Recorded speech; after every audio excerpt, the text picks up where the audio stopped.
ladies and gentlemen of all ages, boys and girls. Thank you for tuning in to yet another episode of Angry Meat Production. We appreciate you coming in and letting us be a part of your lives week in and week out. We hope to do our best to present you with something that your eardrums delight in.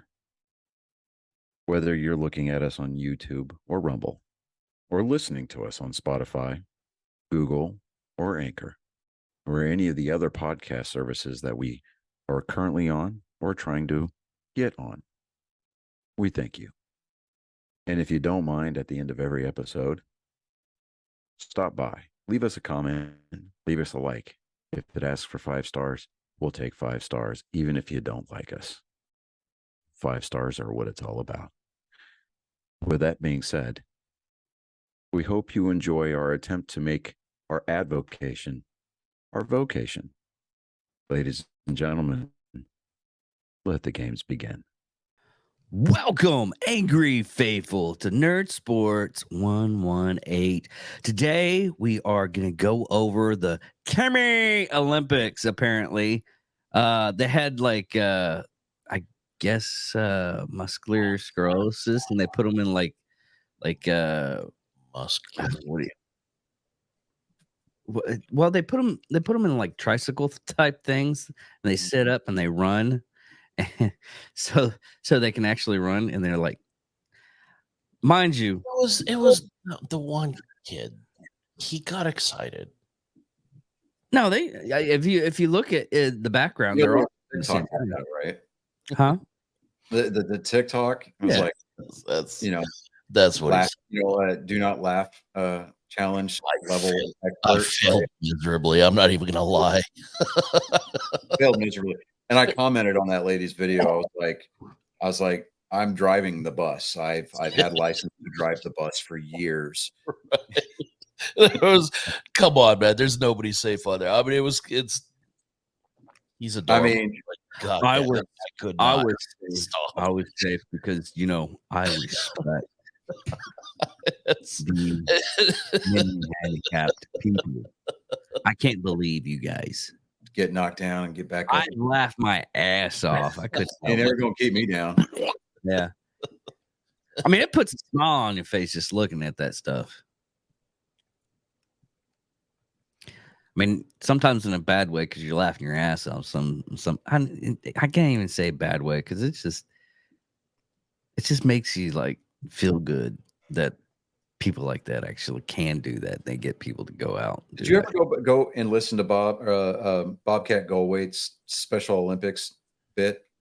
Oh, dude, it's on Spotify or YouTube. Go look it up. But just Bobcat Goldthwait Special Olympics, and it'll pull up. He's got a comedy album out there with that bit on it, and it's fucking hilarious. Like he said that they're on the plane, and all of a sudden they start having issues. And then they tell everybody, put your seats in the upright position, tray tables up, the whole yards, right? Everybody's freaking out. And then it's like he realized he's on the plane with every member of the U.S. Special Olympics team. And there's this one kid who sat way in the back of the plane who had the best attitude about it all. He was like, yay, ambulance. And he's like, how's that headline going to read? I'd just be fucking with the whole time. Medium Bobcat Goldthwait, Olympics team died in fiery plane crash, or is it Special Olympics plane with Bobcat Goldthwait on board crashes? He goes, I'm not really sure. I like the way that's going to read.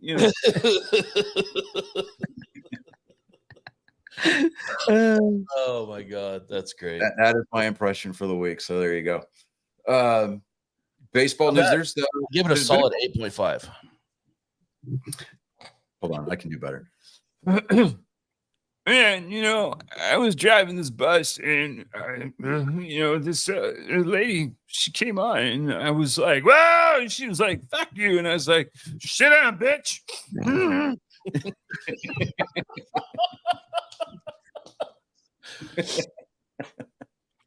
9.3. Okay, all right. First marked improvement. I brought my GPA up. That's all I care about. So happy that we support Chris, and he's the judgmental person of the group. So happy about that. Mm-hmm. David, we've met, right? Yeah, I know. Just hide it better. I wear my judgment right out there on the sleeve. Everybody can see it. Enjoy it with the rest of the world. You brought your A game, Tiger. Congratulations. All right. Take it away. So really the big trade topic subject in baseball, approaching the trade deadline in September, I think it is, or in August. Anyway, the trade deadline's coming up. But the Angels have gone 6-2 over their last 8 games. So they've kind of hit a little bit of a hot streak. But the Angels have communicated that they are entertaining trade scenarios with other teams for Shohei Ohtani.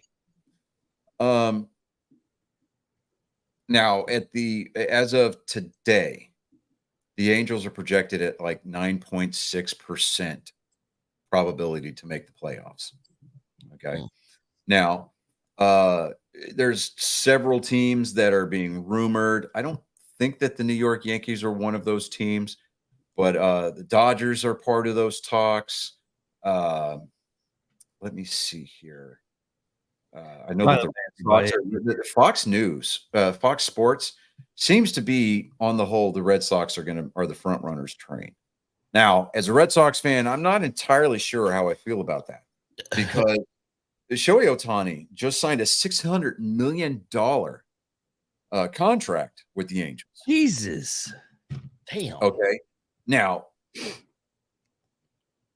is Shohei Ohtani enough of a resource? Yeah, thank you. August 1st. Thank you, David.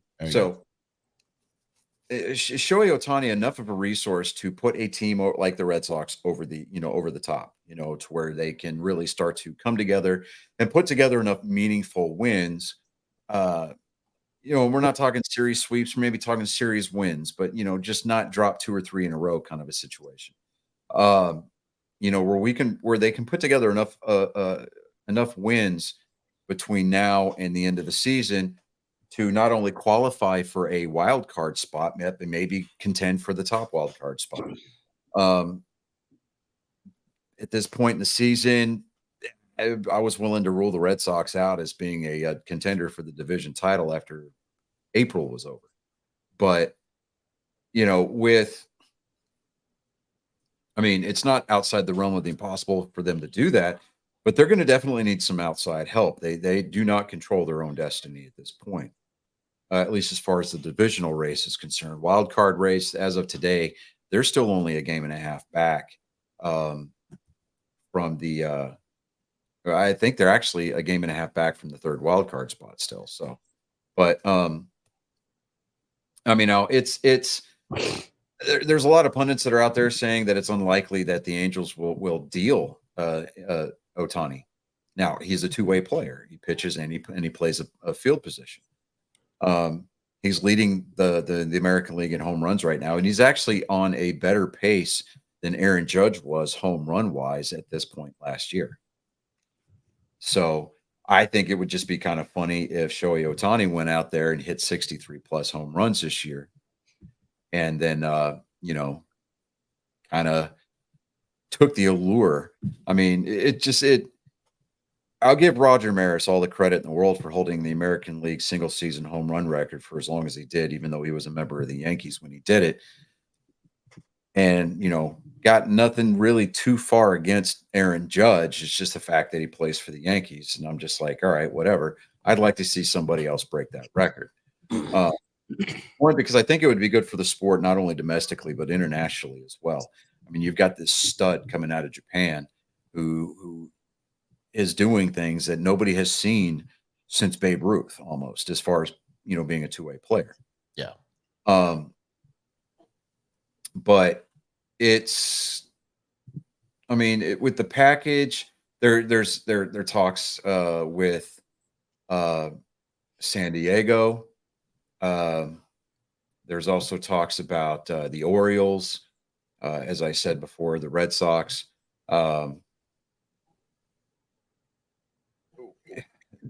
The thing about making a trade deadline deal like this, what they consider to be a blockbuster deal, is that 9 times out of 10, the players that you pick up at or before the trade deadline are, for lack of a better term, they're just basically a mid-season rental. Because unless you have the capital available to re-sign that player during the offseason,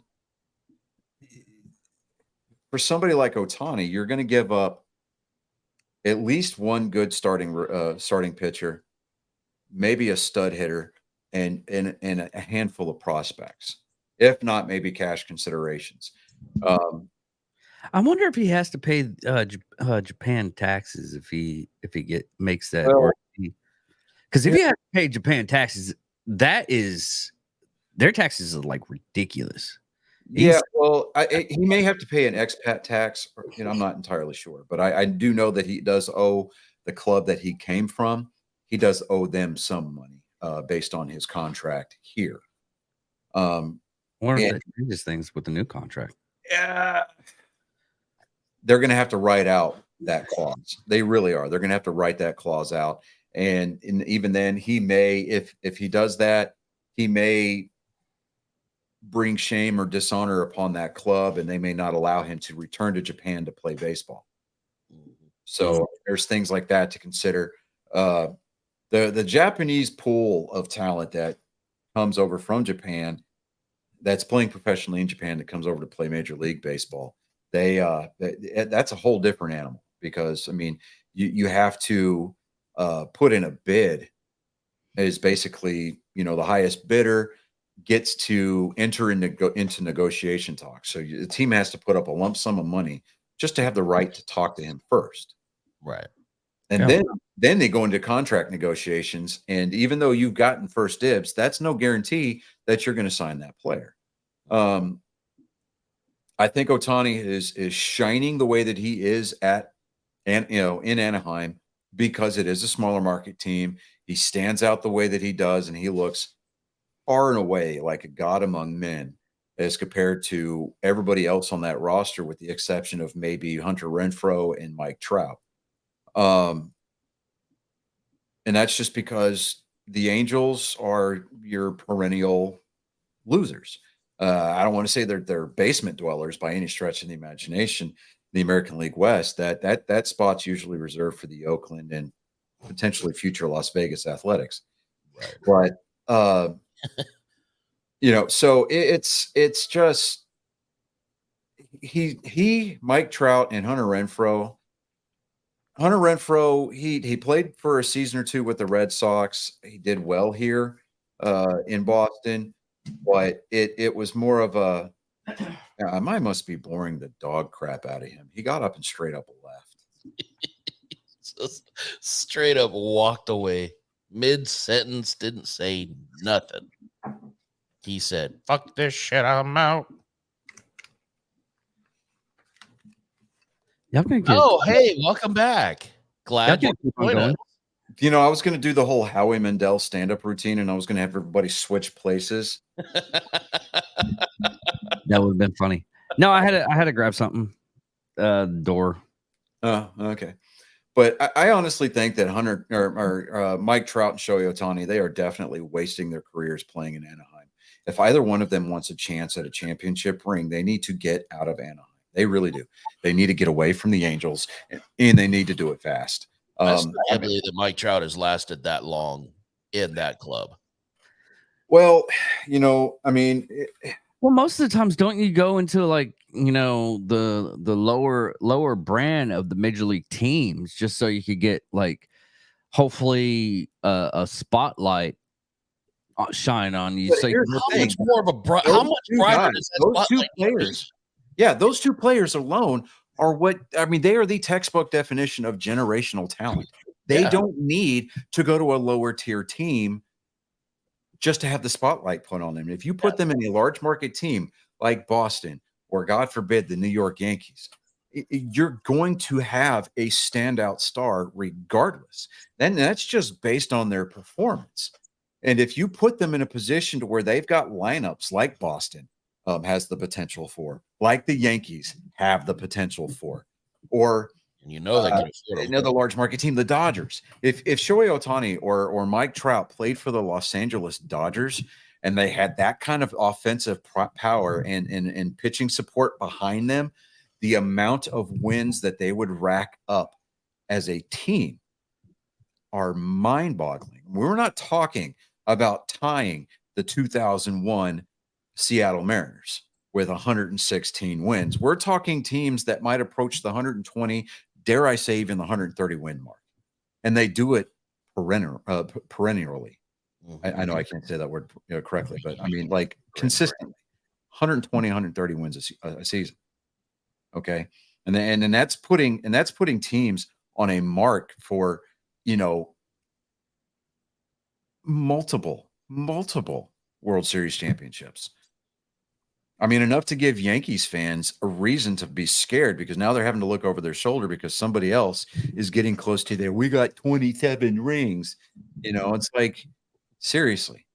I mean, but I think that those two players alone are withering away and they are wasting their opportunity at a championship by staying in an Angels uniform, hands down. And that is not just because I'm a Red Sox fan. Would I love to see Mike Trout? Would I love to see Shohei Ohtani in a Red Sox uniform? Absolutely. But at what cost?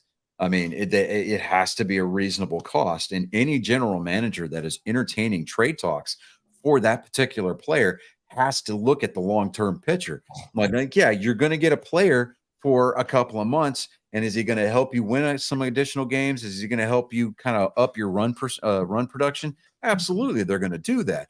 But at what price? I mean, it's almost like, it's almost like Thanos when he's in the ether, and his daughter's like, was it worth it? Or what did it cost? Everything, it's like, you're going to rape your farm system and you're going to basically have a fire sale to bring in one guy just because he's projected to make $600+ million going into the offseason. Man, I don't think so. I think that at this point, we retain the farm picks that we've, the farm talent that we've got. We retain the prospects that we have. We retain the talent that we have in the starting rotation and in the bullpen.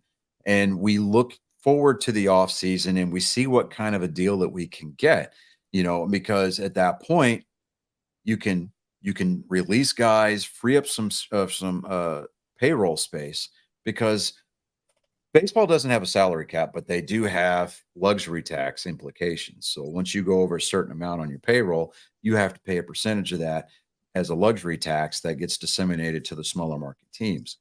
So we have to be smart about it, because the other side of this the sword is that, yeah, you could go out and throw all this money at this guy and you could pay the penalty on luxury tax just for the sheer sake of having a guy in your uniform. But you're going to have to raise the price of your tickets. And I know that at Yankee Stadium and I know that at Fenway, that those are two of the most costly venues in all of baseball. I mean, they are. Right. How much are the tickets? I mean, and depending on depending on what team's coming into play that weekend, it's like, okay, so like Rangers tickets for the most part, they're pretty reasonable. But you get a large market team like the Yankees, the Red Sox, or the Dodgers, or even the Braves coming in, and ticket prices go up because that large market team takes a portion of the ticket sales. Right. So these high-priced contracts that are going out throughout baseball over the last few years have actually, in my opinion, been hurting the game. I'm not against somebody going out and getting theirs. Don't get me wrong. Mm-hmm. I also wouldn't be surprised if you start seeing salary caps coming in. Well, that's something that would be that would have to be agreed upon by the players' union during the next collective bargaining agreement. Do I see it happening? Probably not. Just based on the talks that we had going into last year, where we had a delay to the to the season because of the collective bargaining agreement, the players union kind of sitting out. The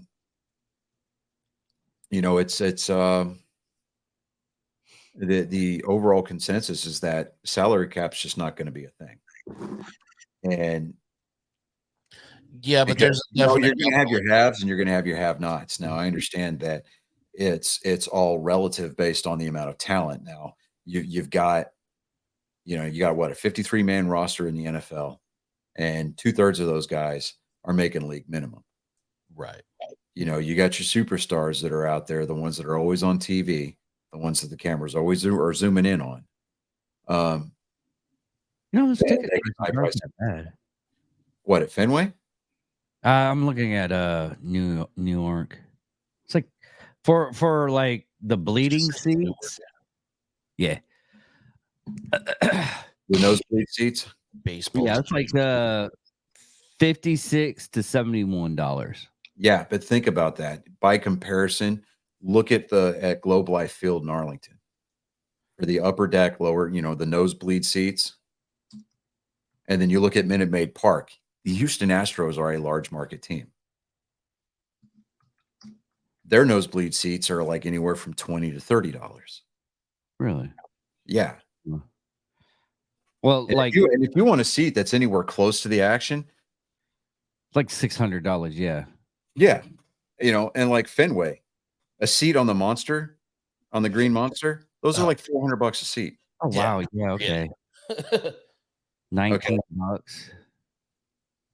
Yeah, so it's all relative. I mean, you've got this brand new hotness. Yeah, You got like this, the bullpen. It's like you've got this Aladdin lunchbox of a stadium with a couple of like really obscured view seats in it. And the team is really, at this point, it's actually performing the way that they thought that they should have been performing last year, but they just got the right personnel in. The Texas Rangers are spending like they're a large market team. And I would be very, very surprised to see that trend continue without jacking the prices of their tickets up. Yeah. Because they've got Corey Seager's contract. They've got Noah Syndergaard's contract now. And if Aroldis Chapman decides to re-sign with the Rangers after the season is over, depending on his performance, he may ask for like $3 or $4 million. Now, because Aroldis Chapman has been kind of on the outs here as of late, we may not see that because people are going to be like, well, we're going to give you that probational contract amount, maybe $720,000 a year, until you prove to us that you're not going to be a complete horse's ass in the in the locker room. But I mean, as far as the standings are concerned, going into action today, the Baltimore Orioles are actually in first place in the American League East. They have leapfrogged the Rays. They are ahead by 2 games now. Really? Yeah. I mean, and everybody, the Toronto Blue Jays are the only ones that are playing, and they're playing later tonight in LA against the Dodgers. But the Baltimore Orioles, their first place Baltimore Orioles, are actually playing right now in Philadelphia. Everybody else in the American League East has the day off. They don't play until tomorrow. The Red Sox are going to be in Atlanta. The Yankees are going to be across the river playing the Mets at Citi Field. And the Tampa Bay Rays, they're just taking a bus ride across the state over to Miami to play the Marlins. But everybody is still, everybody's still above 500. The Yankees and the Red Sox, they're tied for last place. They both have a .530 winning percentage at 53 and 47.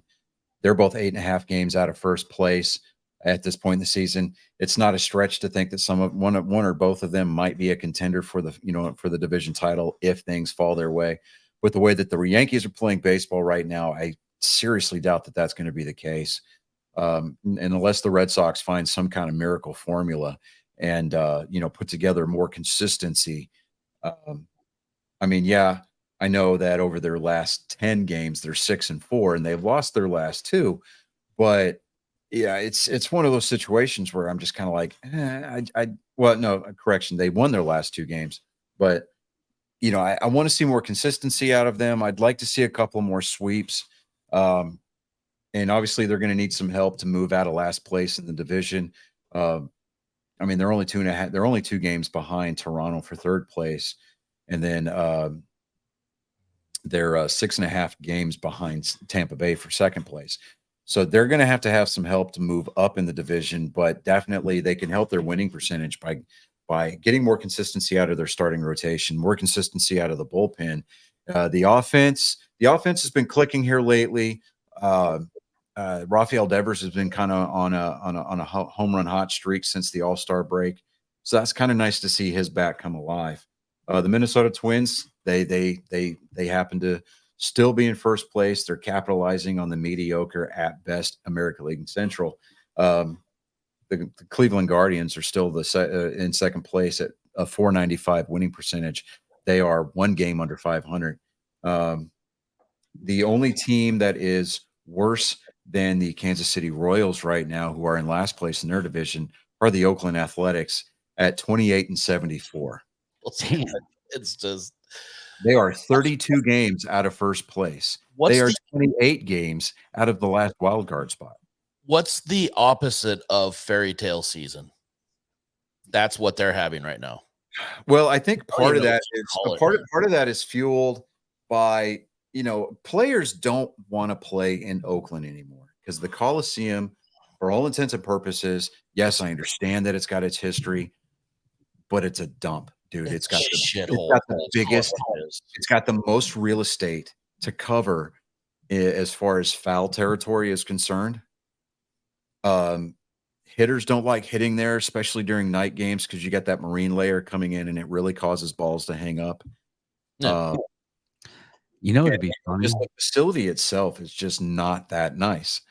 It'd be funny what being portrayed in Moneyball is exactly the way that it looks. Well, it's even gotten worse because that was set back in what, 2002? Yeah, that was set in 2002, 2003. Right.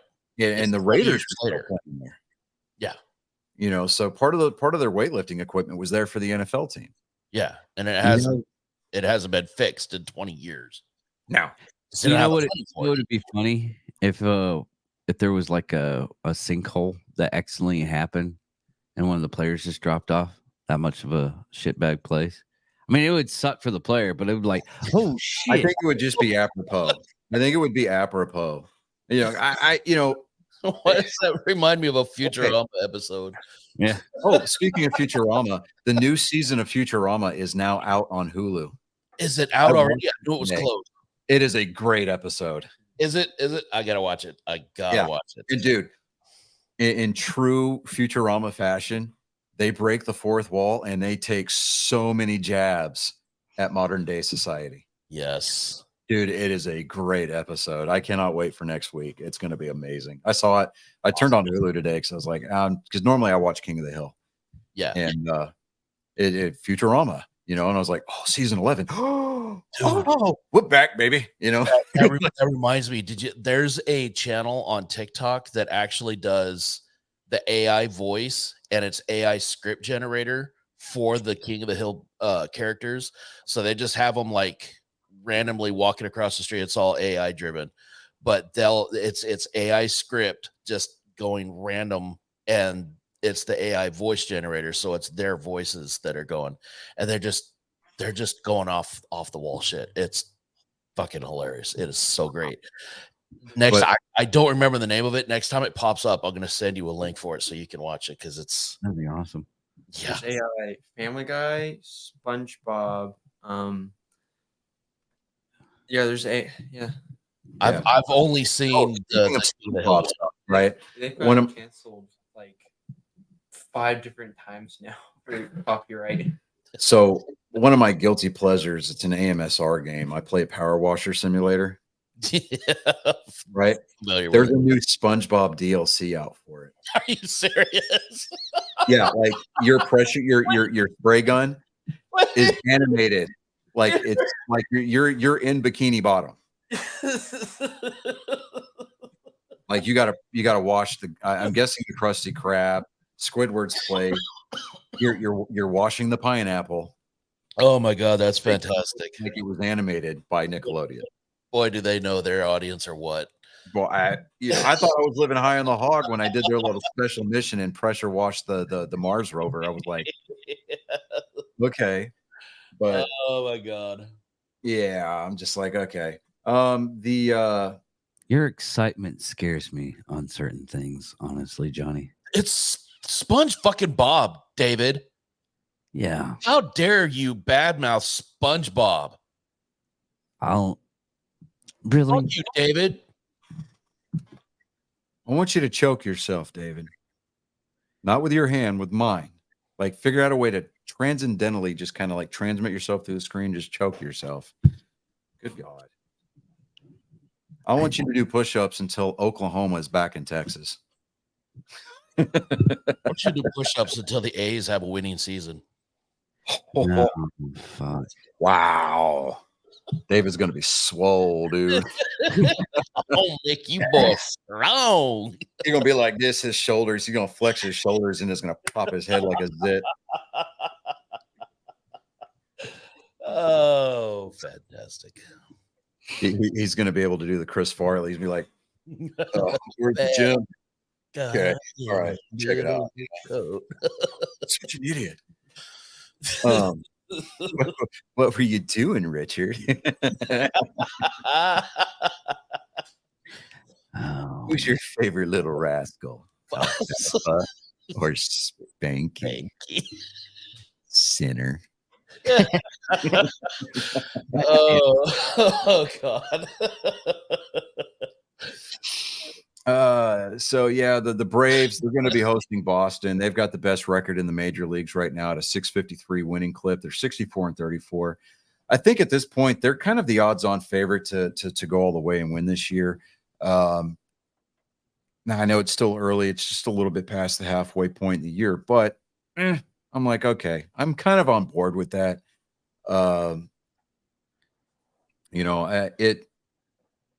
It's nice to see the city of Atlanta actually flourish in something.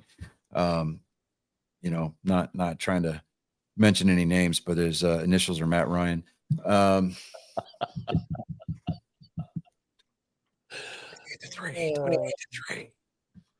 I still wonder if Matt Ryan has nightmares of Tom Brady when he's in bed at night. I would. It'd be funny if he did. Just hearing those numbers should be triggering. It's like the dead man's hand. Like Those are the dead man numbers. He's giving his girlfriend back shots or something. Then he looks over at her open closet and sees a Brady sleeve hanging out. Like, babe, why do you have a fucking number 12 jersey? And she's like, well, I was going to ask you to wear it to bed because I wanted to fantasize a real man. Oh.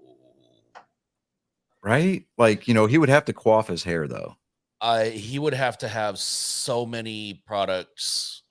He would have to get, a lot of spraying, clipping. Here's what his girlfriend probably does. She subscribes to the TB12 dietary plan and she reboxes everything. What the fuck? That'd be some fucked up shit, man. I mean, oh, that's wrong.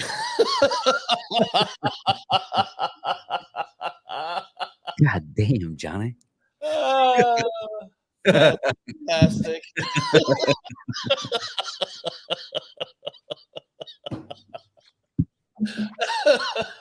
I feel like that scene said, Johnny, I need some of Tom Brady's sperm. Like they sneak into his house and they lift up the blanket and he's like, oh my God, Johnny, look at that. It's not even wrecked. It's magnificent. Baby's arm. Blimey. What the hell? Who are you guys? Fucking run. And then he throws Ted out the window. Look at that, Johnny, a perfect spiral. Oh, fuck. Oh, right, so man. NFL news. There is some news to kind of go over. The Colts agreed to terms with their quarterback Anthony Richardson. It's a 4-year rookie contract. They took him number 4 overall in the draft. He agreed to their deal today. And then 3-time Pro Bowl cornerback Marcus Peters agrees to a 1-year contract with the Raiders.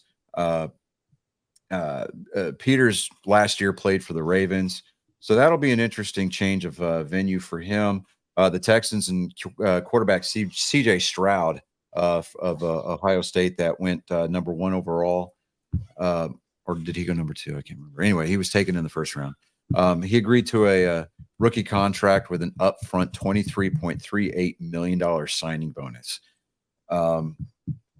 It's a 4-year, $36.3 million fully guaranteed rookie contract, which includes the $23.38 million signing bonus up front. So he basically got half his contract up front.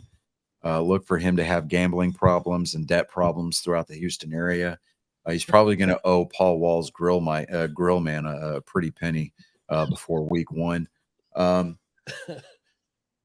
I shouldn't say that. I wish the best for this kid. I mean, I think he's going to get eaten alive in the NFL because he came from the Ohio State University, which is a system school. But oh well. The Packers president says that the team will retire Aaron Rodgers' number at the appropriate time. I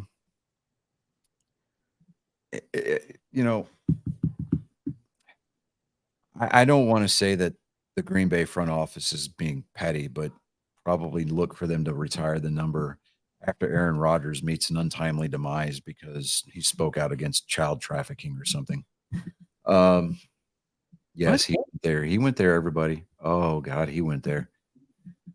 One of the players of child trafficking? Really?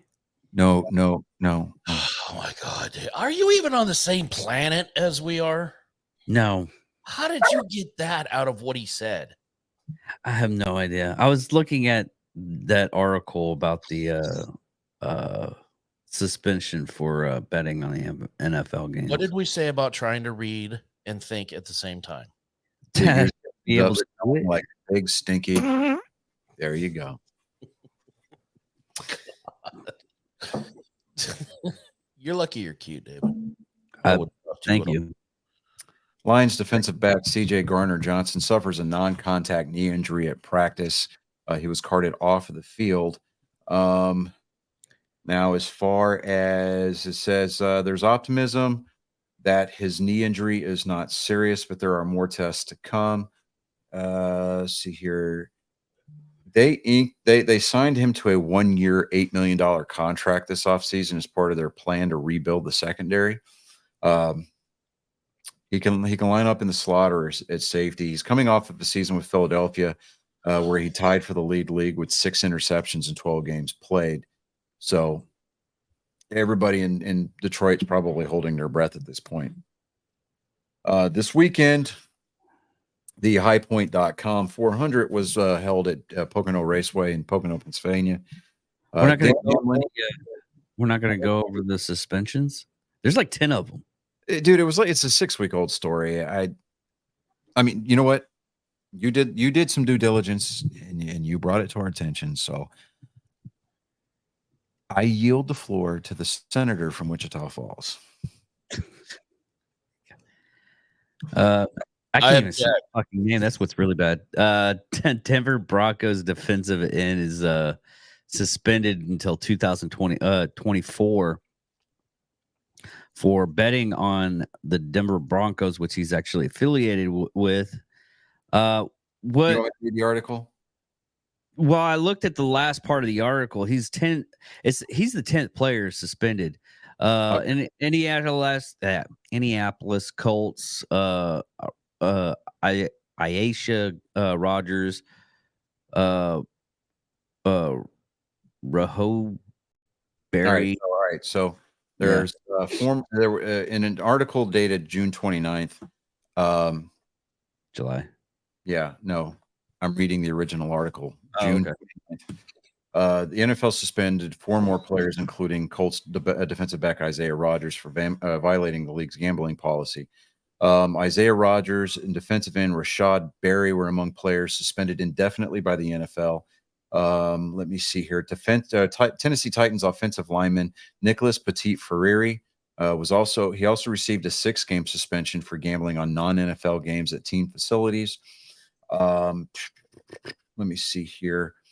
Rodgers started 9 games for the Colts in 2022. He was also used as a kick and punt returner. Rodgers' account reportedly made roughly 100 bets, according to David Perdue of ESPN. Most of those wagers were reportedly between $25 and $50 each.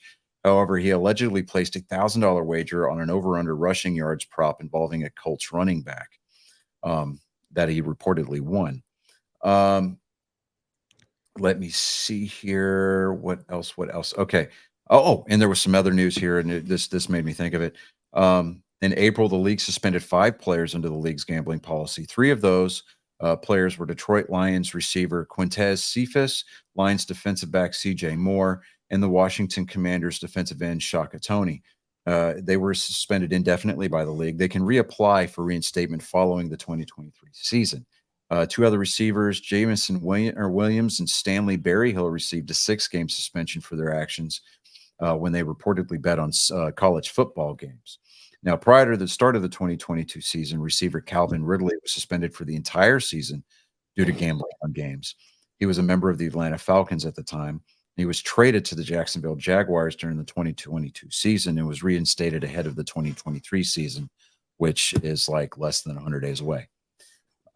Defensive end from the Broncos, Imoya Uwazurike, suspended for the same thing. It was an indefinite suspension by the league. He cannot petition for reinstatement until 2024, which means he'll miss the entirety of the 2023 season at a minimum.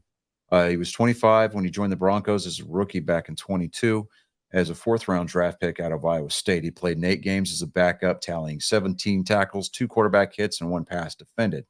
So not exactly top tier, but hey, got money? All right, whatever.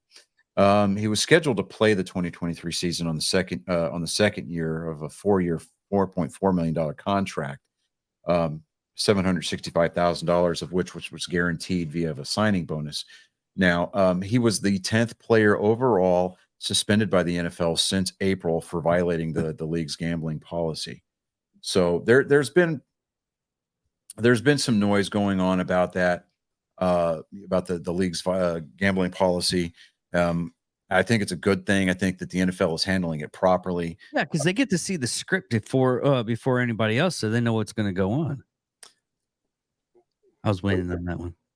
Yeah, I know you had that one teed up for a while, but when I'm talking about the NFL handling it correctly, they're not throwing out lifetime bans like Major League Baseball did to Pete Rose, which I still to this day I will die on this hill.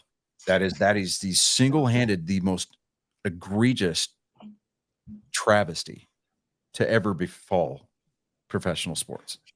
Yeah. Pete Rose belongs in the Hall of Fame. Hands down. Reinstate him and make him eligible for the Hall of Fame. And I guarantee you he will get on the first ballot. Absolutely.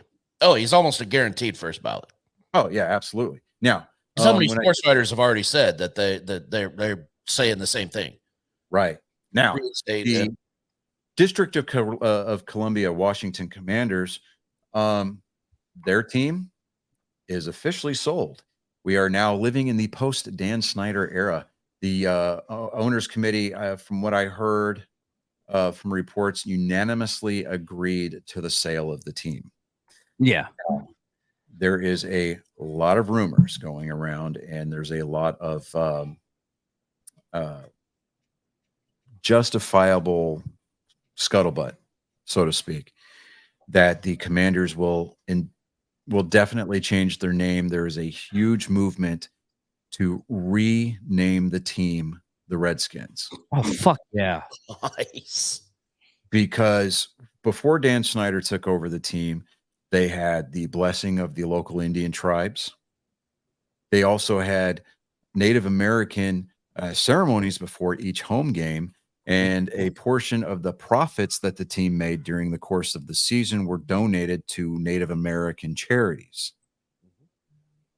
So this whole, oh, we're just being woke, I think that the biggest and most correct step in the right direction would be for the Washington Redskins to rename themselves the Redskins. You had tribes all over the country that were speaking out in support of keeping the name. Yeah, It was exactly. I only mean, not just the local individuals that areas that were were saying they trying. were Yeah, it was. I mean, it was across the country. Yeah, And absolutely. they were like, "There's nothing wrong with it."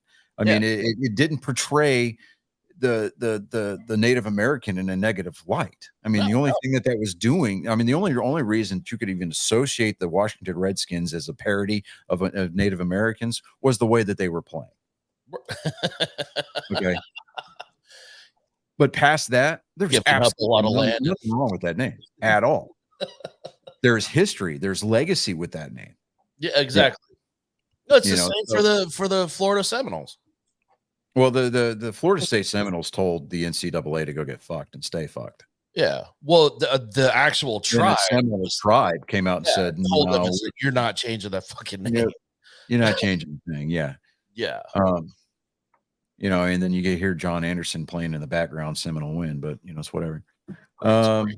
But back into NASCAR real quick. Denny Hamlin, by hook or crook, won the race, the highpoint400.com 400 at Pocono this weekend. He's gone out on record many times as saying if there's any one person on the track that he respects more than anybody else, it's Kyle Larson. And who did he run up into the wall unnecessarily? Kyle Larson.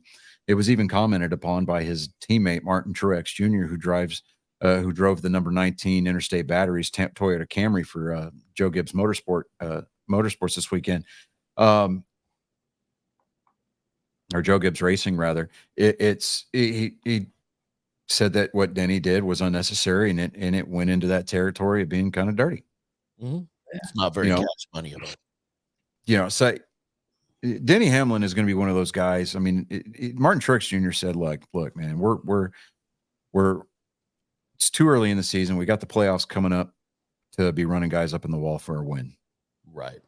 Because when it comes time for the playoffs, Denny Hamlin better watch his back, because he will get put in the wall at the opportune time that will eliminate him. Yeah, he just put a giant target right on his back. Oh, yeah. I mean, Denny Hamlin was one of the biggest crybabies. And I say this because I listen to his show every once in a while, Actions Detrimental, with Denny Hamlin. It's on the Dirty Mo Media banner that's owned by Dale Earnhardt Jr. But he's got some valid opinions, but he was the biggest critic of the way that Ross Chastain was racing everybody. Mm-hmm. Yeah, he was. Yeah. And then he's going to turn around and he's going to pull a Chastain. Yeah. And and not expect to catch some backlash. He's not going to expect to get any kind of repayment, because apparently supposedly Kyle Larson and Denny Hamlin are pretty good friends off track. Yeah, but I mean, Kyle Larson was. You actually see him in pictures right now on Instagram. Do what now? You see him with pictures with each other every once in a while. Yeah, I mean, they're friends off track. Yeah. They're legitimate friends off track, and they spend a lot of time together. Their families do, and that's great. But you don't put pressure on that friendship on the track. Nope. I mean, there was plenty of room for Kyle Larson to be up there. I'm a Kyle Larson fan. Don't get me twisted. I mean, I'm a Hendrick driver fan, but I like Kyle Larson.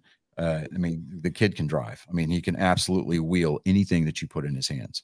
I mean, he said that, hey, look, Tuesday we're going to go up, run sprint modified, and we're just going to move on. We're going to forget about it. He said he'd probably forgotten about it by today. So, it's. I mean, as far as Kyle Larson's concerned, it's probably a non-starter as far as an argument is concerned. But I mean, as far as his pit crew is going to be concerned, they're going to have long memories. So, just kind of look for that. Next week on Sunday, July 30th, Richmond, Virginia, the Richmond Raceway is going to host the Cookout 400. That is going to start at 2:00 p.m. Central Time.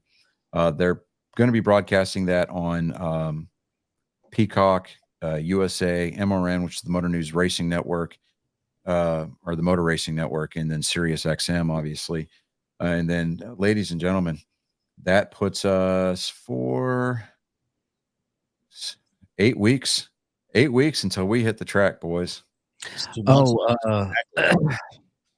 little FYI, I got a portable smoker. We want to take that with us. Well, I'm going to get my hands on a camp stove. No, I got a legitimate like pit boy. I don't want to sit there all day watching. Quit cooking, David. Fine. I'm going to have a cooler that's going to have eggs and bacon and then something for lunch before we go into the track. And then there's going to be something in there for dinner. So that way we can make a light little dinner and hang out in the parking lot, wait for traffic to thin out before we head back to the hotel. I've got a table. I've got an awning. What he said. Just bring some chairs. Fine. You know, I mean, I'm all for cooking a brisket, but I'm not going to sit there for 12 hours watching the brisket when there's a race going on that we paid to go see. Yeah, we didn't pay to go smoke a brisket. David. I was thinking Saturday. Are we going to go up there Saturday? We're meeting at the hotel on Saturday, and then we're probably going to hit up Babe's Chicken Saturday night. Oh, okay. No, never mind. I had something else in my head. We literally had this conversation. Like we've gone over this, man. You know, I have like a turtle in my brain, not a fucking hamster, right? I think the turtle is your brain. Probably. Yeah. I don't think it's on your brain. I think it's been replaced. Could be. And honestly, it's a sick turtle. I don't think it's doing well. It's like on its last legs. Like I'm a little bit worried about this turtle. He may even be like, you know, developmentally challenged somewhere. I'm not saying it's full on like Down syndrome, but you know, like comparisons could be made. Okay.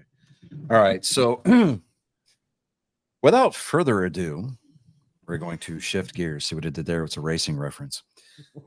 Keeping up, David? Right. Yeah. He's still processing the whole turtle thing. Yeah. He's like, he's lagging. Yeah. He's still running. Counting card is bad. Yeah. He still runs Windows 3.1. Right. You know. Yeah. Everybody else is like, our next episode, that's what I'm gonna do. Yeah.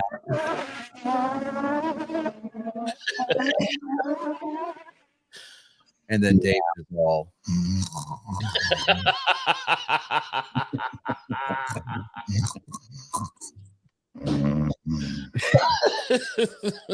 What?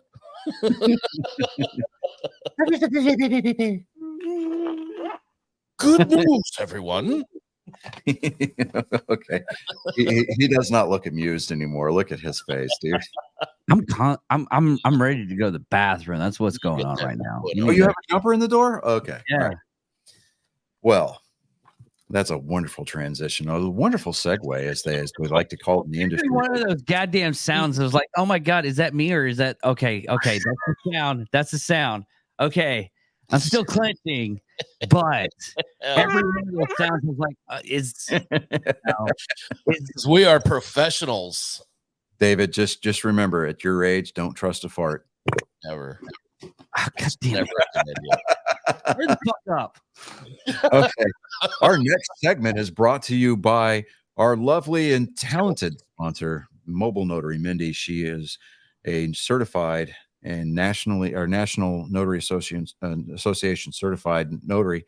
God, I need to start that over. My lovely wife, Mobile Notary Mindy. I cannot. Now I'm suffering from David-itis here. He's infected you. Somehow I got an STI through the internet because of David. You need to update your antivirus. Right? AVG's just not doing the job. That firewall's not up. That firewall isn't up. But a perimeter breach. Deep breath. Anyways, this nest sec, this nest, let me start over here. I'm so glad that we don't edit this show. This next segment is brought to you by Mobile Notary Mindy. Screw that up again. Anyways, she does wills, powers of attorney, medical documents, healthcare proxies, living wills, certifications of trust, assignment of personal property, HIPAA waivers, advanced healthcare directives, I-9 verifications. She is certified with the National Notary Association. She's bonded and E&O insured, and she's on every Facebook platform or every social media platform out there, rather. I just need to type this out and read the script. She's also Google verified. She does remote online notifications. So if you need help, hit her up on Facebook at Mobile Notary Mindy, and she will try to help you out the best that she can, or at least get you pointed in the right direction. Now, without further ado. Wait. Oh, you're pulling up your material. Okay. Wait. Okay. Anyways. From the piles of rubble, twisted steel, and shattered glass, through the smoky haze of asbestos, mortar, and office supplies. I knew where I was going with that. Comes the reason for your doubt. The reason for most of the calamity that we experience in this world. He is that which the Democrat National Convention despises. He is a owner of free thought, free will, regular bowel movements in the morning, and the ability to make you question yourself. I bring to you my genetic code on display for your eyes and ears, hailing from the deepest, darkest regions of my groin. I present to you this week's edition of Joke Time with Colin. What do you call a dog turd in China? A waste of food. Oh, God. Just No. No. No. There are certain jokes that we will not tell. Oh, I want to hear it now. Abortion jokes and 9/11 jokes are forbidden No. on the show. Look, I won't do 9/11 jokes. No. Abortion jokes, on the hand, sometimes they're a little funny. The joke that I seemingly rejected is not a reflection of the opinion of Through Me Productions, this production of Nerd Sports, or its three regular hosts. But I present to you a not safe for work telling of the following joke by Colin. No, go for it. Why can't you fool an aborted feces? Your fetus. Why? An aborted feces is what David's dealing with right now.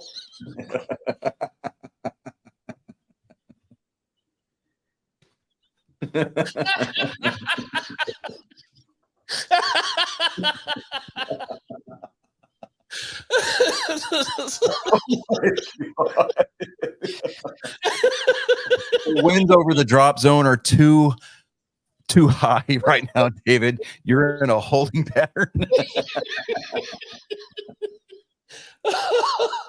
Okay, let's try one more time. Oh. Why can't you fool an aborted fetus? Why can't you Because they fool weren't me? born yesterday. Oh. Right? I told you. That is not that is that. Oof. Oh, Okay. oh. Throw something to do. You can't go out on that note, man. You got to do something else, man. You gotta redeem yourself. God.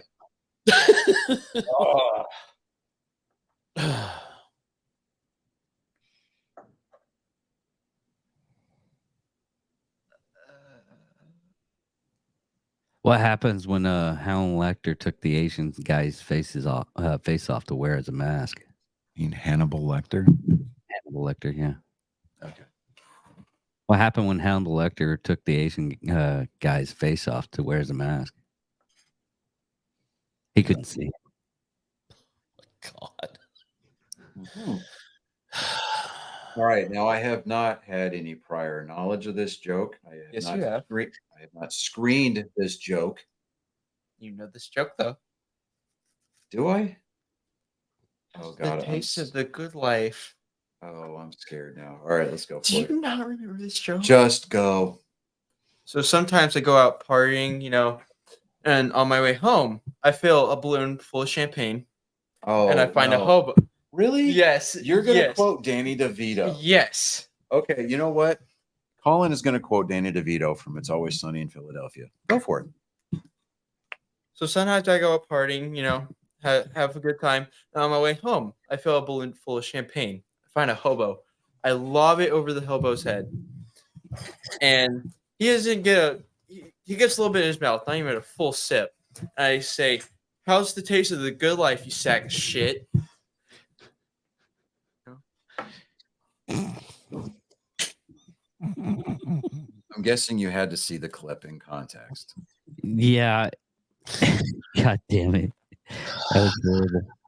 It's so horrible that it's actually Apparently, my kid has become addicted to It's Always Sunny and is watching this thing religiously. It is a good show. It is a good show. I am not doubting that. Yeah. If your mother ever listens to this show and she hears you cuss, I'm going to hear it. Well, I'm not. I'm never going to hear. I'm never going to hear the end of it. Rather, no. Don't play the clip. We I'm don't. not gonna play the clip. We don't want. We don't want. We don't I'm want not the gonna clip. I'm not gonna play the clip. What are you going to send it to me so I can send it to them? Okay. All right. So,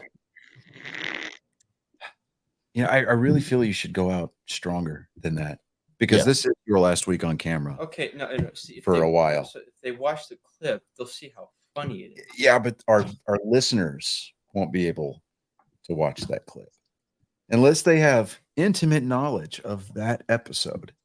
They're not going to know. Okay. Well, you want to understand the context of that episode? No, Colin, that's not the point.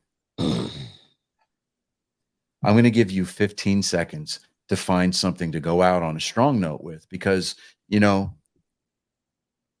we need you to, we're mediocre, right? And you're down here right now. We need you to come back up to mediocre so that way you go out on a strong note and, you're on level with us. Listen, it's a low bar, Colin. Like it is almost on the floor, and yet somehow you're underneath it. Actually, wouldn't it be he still messed it up? We said the same thing, David, but with less steps. Okay. It's like no baby saying that he's lesbian so you can get a chick pregnant.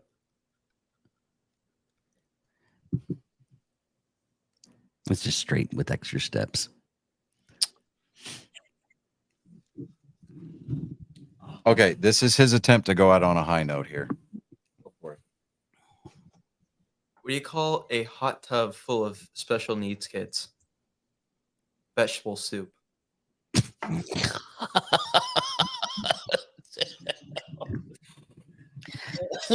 That is good. Just like that, the rubble has been cleared. A new parking lot has taken its place. And the wisping, the scent, the aura somehow still blankets the place. It's almost as if he never left. But have no fear. Where there is wrongs to be righted, there is justices to be wrought, where there is an errant foul odor wisping through your nostrils like a popcorn fart in the wind. Never fear. All it takes is a simple request, a cry out. Dare I say, a plea. And he will come running and leave you questioning yourself as to why. But my genetic code has been on display yet again. He's left your eye holes burning and your ear holes dripping. You, ladies and gentlemen, boys and girls, angry faithful of all ages, have been witness to history. You have taken part in yet another episode of Joke Time with Colin.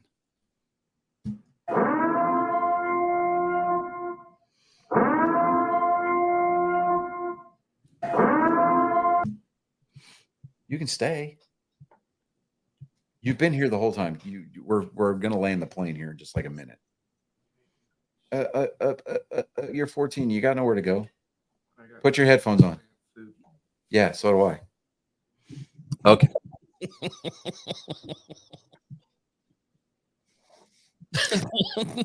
So in nerd news, Bob Iger's selling Disney to Apple, probably.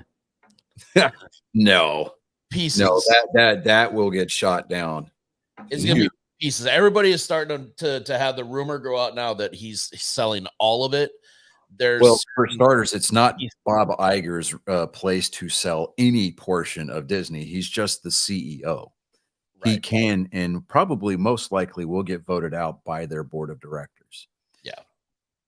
So don't look for Bob Iger to be collecting a paycheck from Disney for very much longer, albeit he may go out with a golden parachute and he will be well to do.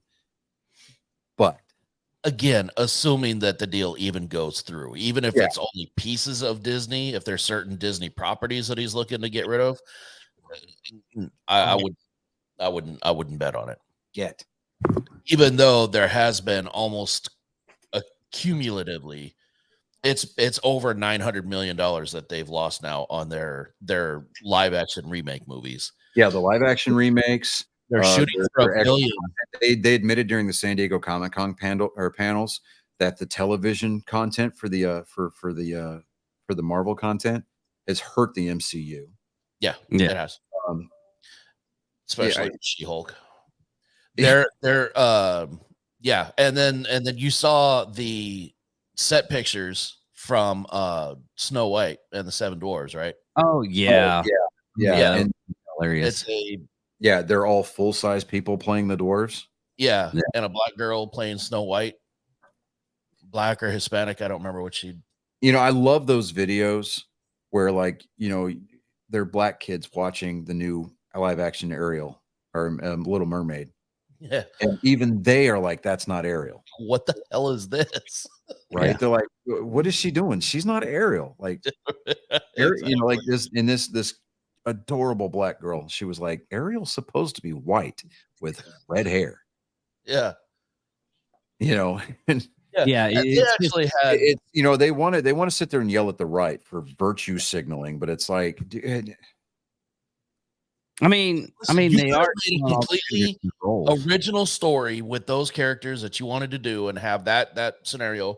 Just make it a completely original story with that. How about this? How about we stop doing remakes?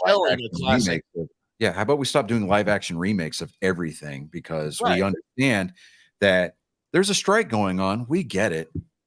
And the writers, well, for the most part, have not been doing their job very well. No, they haven't. Okay. When you run out of intellectual property and you resort to reboots, remakes, dude, that's all there is anymore. That's all it is. Like, how many original have they actually had? Oppenheimer is like the first one to come out that actually has. Have you seen the whole don't go watch Oppenheimer before watching Barbie if you do a double header during the day? Well, it's like, I'm not worried about that because I'm not going to go see the Barbie. Why the fuck would I watch Barbie? And it's not because I'm threatened by their femininity. It's a very No, it just looks like an It's empty-headed a feminist graphic. movie. Yes. Yeah. I am not the target audience for that movie.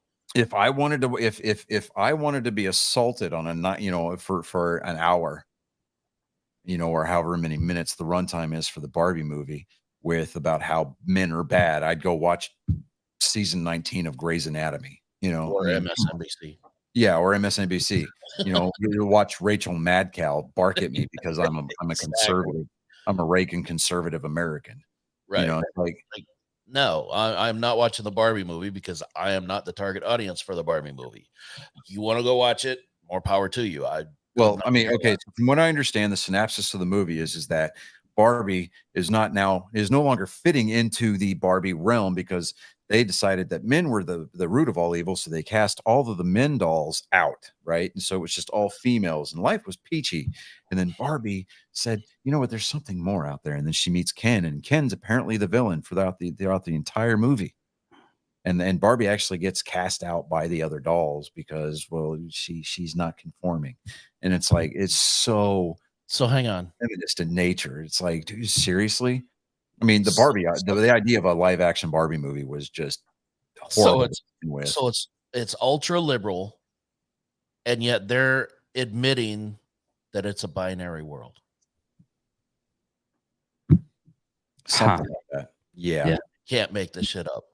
Dude, and they're like, if you're going to go watch both movies in the same day, the one that you watch second is obviously going to be the better one. And it's like, why? And it's like, oh, my daughter went to go see Oppenheimer, and then she saw Barbie, and she said she hated Oppenheimer, but she loved Barbie. It's like, well, because Oppenheimer is not necessarily targeted for little girls. Exactly. Oppenheimer is a dramatization of actual historical events. And it's like, it's what, a 3.5 hour movie? Yeah. I mean, I cannot wait to go see it. I mean, I'm actually kind of hoping to maybe go see it this weekend. I'm hoping. Are you going to see it on IMAX? I will go. Hey, I'm trying to land the plane here. There's this thing on Twitter. I'm going to go use the restroom. Make it snappy because we're fixing to land the plane because I got someplace to be, man. I'm gonna get an on-air lamp and hang it above the door. And every time I turn that thing on, I'm gonna, if you come to the door, it better be life or death. Mm-hmm. Somebody better be bleeding profusely. Yeah, like, oh, I nicked myself. Tourniquet bleeding. We've got band-aids for that. If it requires sutures, okay. No, because even then, I've got a coagulating compression bandage in my listen, a washcloth, apply bandage. I've got two pressure will be there in a minute. Like I said, it has to be tourniquet bleeding. This has to be a class 3. And I've got two IFACs, two completely stocked IFACs on my plate carrier in the closet. Right. Exactly. Tourniquets, compression bandages. I've even got splints. I've got a like one of those Israeli suture kits where you put you lay the adhesive inside, and like zip strips it shut. Yeah. I was lucky to get it, but I've got one. So, I'm like, all right, we can handle this. We got this, Yeah. So basically short of an amputation. No, because you have the IFAC already there. So you're good. You're good. Wait. Yeah, there's two tourniquets on my plate carrier. Yep. One's in the IFAC and one's up front. There you go. Along with surgical scissors. So, God forbid you have to cut through a leather boot. I've got you covered. You're right. All right. Anyways. So, but yeah, I'm kind of hoping to be able to go see Oppenheimer maybe this weekend. I'm not entirely sure. Maybe hopefully I can talk my father-in-law into going this weekend. Because we're supposed to go up to Terrell this weekend to help take them the last bit of stuff from their house. But if not, I'll just probably catch it on a matinee during the week or whatever while I'm back home. But yeah, we need to land this plane because the Honorable Chris Jacka has got a very important place to be. Yeah. So barely. So everybody, Thank you all for watching. Thank you all for listening. I'm David Dickerman. I'm, as always, Johnny Skelton. And I am Chris Jacka. This is Nerd Sports 118. Thank you all for listening. Goodbye. Bye-bye.